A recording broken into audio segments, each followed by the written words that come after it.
Kua mahitahi tētahi kai tātai Māori me tētahi umanga o Amerika ki te hanga poraka arapūreta reo Māori.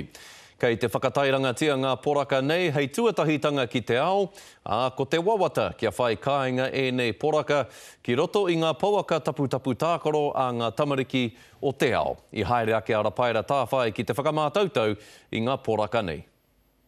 I te kitena kanohi he taputapu tākaro noiho, engari ki te kai tātai he akorana ke.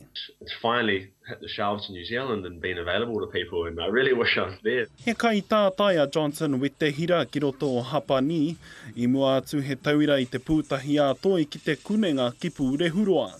I kona katoa ia tētahi whakataetai whakairoiro, ka whakaatuhi ana mahi ki te āporonui ki Amerika. No kona ka ki te aona pukena e te umana hana taputapu tamariki, Uncle Goose. I was a little bit cautious at first, being this American company, and thinking, God, do they just want to take me for a ride? Why are they interested in Māori culture? Engari nā tōna mōhio kāri te tironuina tāona Māori, ka whakaia ia ki te tono nei.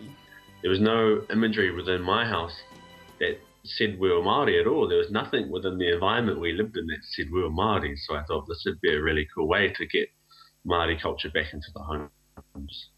Kei ia taha o nā poraka he akorana Māori, ko nā pū, nā nama, mētahi pikitia Māori hei akorana mā nā tamariki.